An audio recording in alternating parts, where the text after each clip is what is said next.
Welcome to Self-Worth Club, the podcast that empowers you to believe in yourself and your work. Whether you're an aspiring entrepreneur, creative, or simply looking to cultivate greater self-worth, Self-Worth Club is for you.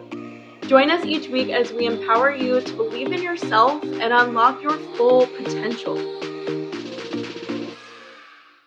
Hi, babes. I'm your host, Zoe, and I have something to talk to you about today that I am so excited. I was literally screaming on my Instagram story after I finished writing this script. It is so powerful, like absolutely life-changing once you get the hang of this. So this teaching comes from a book called The Power of Now by Eckhart Tolle. Highly recommend that you grab a copy of this book. I'll be quoting and paraphrasing throughout this episode, basically giving you the gist of chapter 1, which is the main idea for the book, and that is becoming more connected to our true self and the higher version that, if you're here listening to my podcast today, I'm sure you've been searching for. So I want to kick it off with a quote from page 58 that says, "The present moment is all you ever have. There is never a time when our life is not this moment. Is that not a fact?" Like, it's actually so crazy to think about that quote. Stop and think about it for a second. Like, we all tend to get very caught up in replaying the past, worrying about what we could have said, should have said, could have done, and also worrying about the future and even just planning for it. Like, that is most of the time, that's what we're doing. We're either looking back or we're looking forward. Rarely are we ever right here in this moment. And that little voice inside your head, your little inner critic, just takes over and really doesn't shut up. Am I right? Like, it's constantly going. And take this moment right now. Even the last minute that you have been listening to this podcast, can you truly say that you've been present?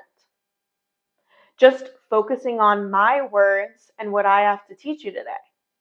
Or is your mind wandering? Have you been thinking about your to-do list, replaying a conversation you had earlier today, hearing a siren from outside your house and wondering where it's heading? Maybe even getting mental images of all of the what-if scenarios in your head. Our mind truly has a mind of its own. So from page 16, Tolle says, "The mind is a superb instrument if used rightly. Used wrongly, however, it becomes very destructive." And to put it more accurately, it is not so much that you use your mind wrongly, you usually don't use it at all. It uses you. You believe that you are your mind, and this is the delusion. The instrument has taken you over. End quote. And this question that he asks next is, I want you to think about it. Can you be free of your mind whenever you want to? Have you found the off button? And your answer might be something like, you mean stop thinking altogether? Like, no, of course not. I can't do that except maybe for a minute or two, a moment or two. Well, then your mind is using you. You are unconsciously identified with it. So you don't even know that you're its slave. And as Tolle puts it, it's almost as if you were possessed without knowing it. And so you take the possessing entity to be yourself. You think that that is you, and it's not. The moment you realize that you are not your mind, everything changes. The book refers to your mind as the thinker. And the moment you realize that you are not the thinker and you start to watch the thinker, a higher level of consciousness is activated within you. you then begin to realize that there is so much beyond this, that thought is only a tiny aspect of your intelligence. Isn't that like actually so exciting to think about? Like, you've barely scratched the surface. You'll also realize that all of the things that truly matter, beauty, love, creativity, joy, inner peace, they all arise from beyond the mind. You begin to awaken. And y'all, I'm telling you, my awareness of that little voice inside my head and the ability to start controlling it started a couple years ago after I read this book for the very first time.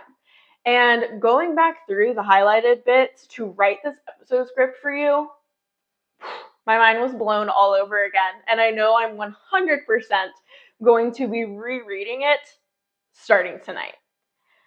You gotta get it.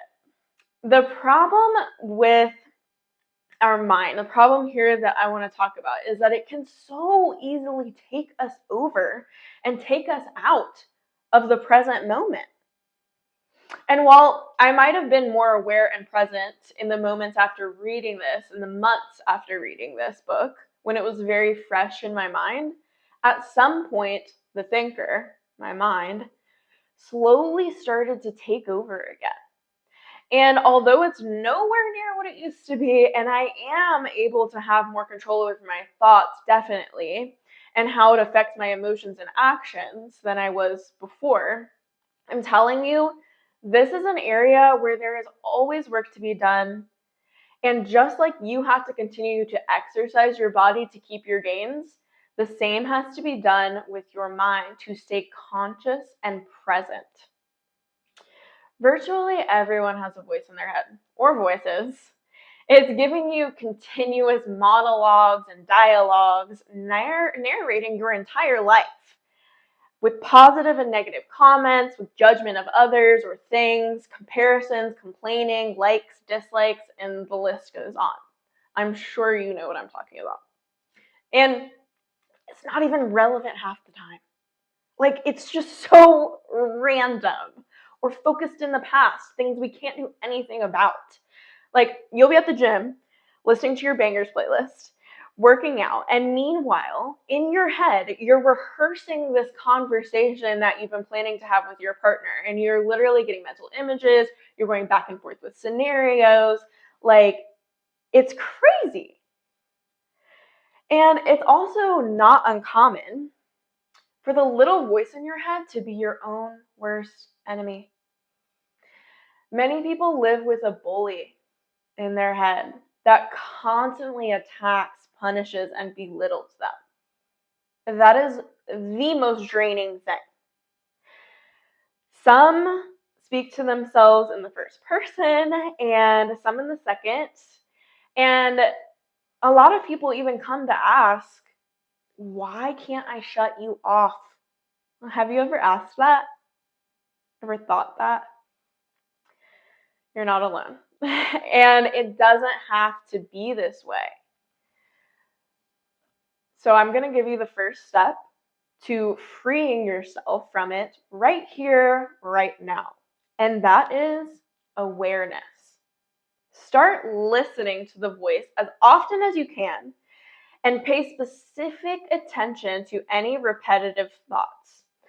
This is called watching the thinker.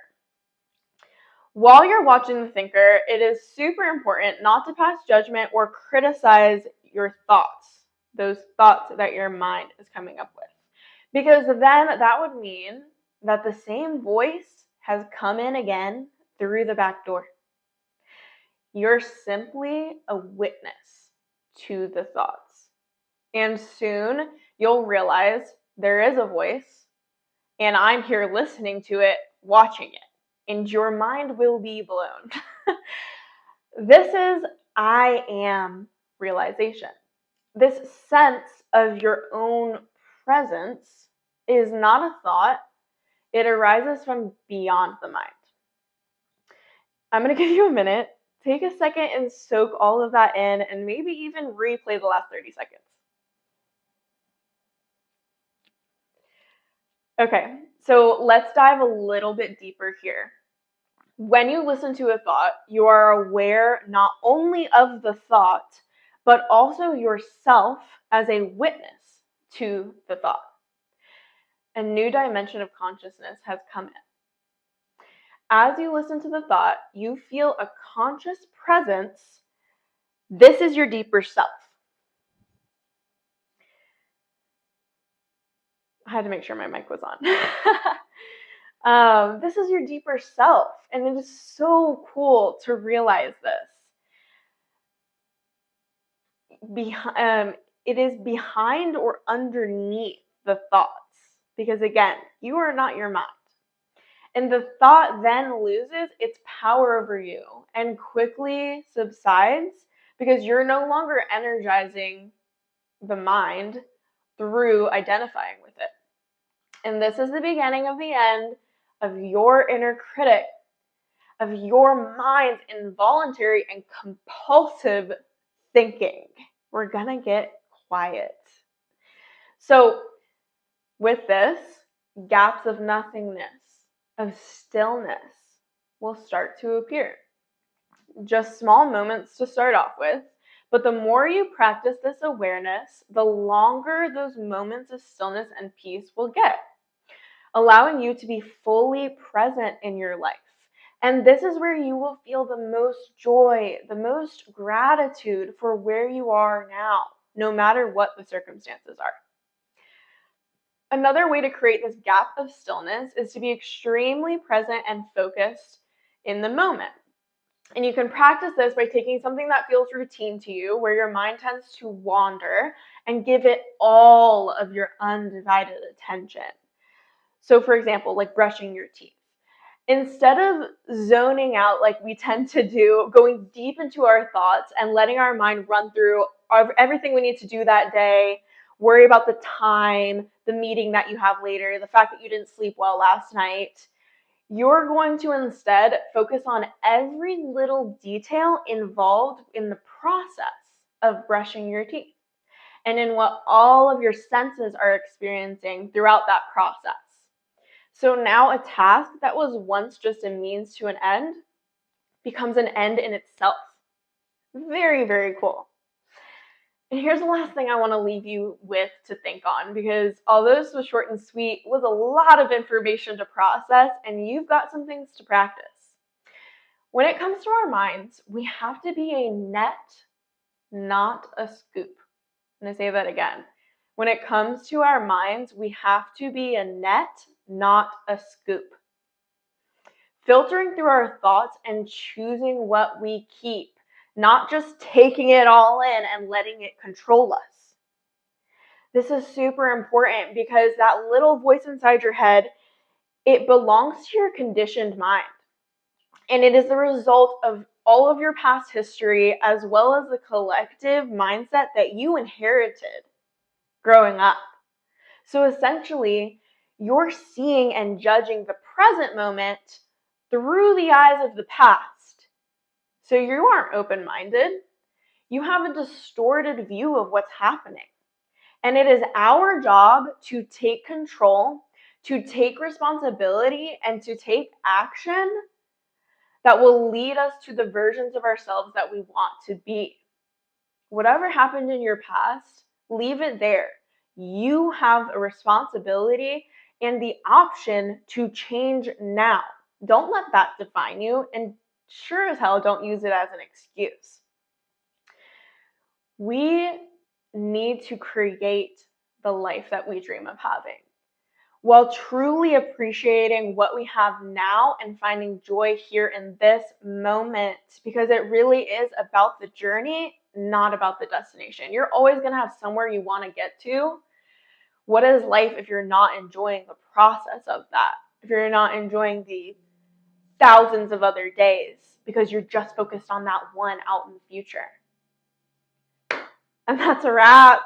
I love this topic, and I hope you did too. If you got anything helpful from listening to today's episode, please do me the biggest favor and review my podcast wherever you're listening. and or take a screenshot, share it on your story, tag me, please. I started this because I want to give value to people and increase my impact. And you play a huge role in getting other people to find this podcast so I can impact them too. So I would appreciate so much, and I love hearing your thoughts and seeing you share it. It truly makes me so happy you have no idea. So from the bottom of my heart, I appreciate it, and thank you in advance. And thank you so much for being here. I'll see you next week. P.S. My Instagram for the pod is @_selfworthclub.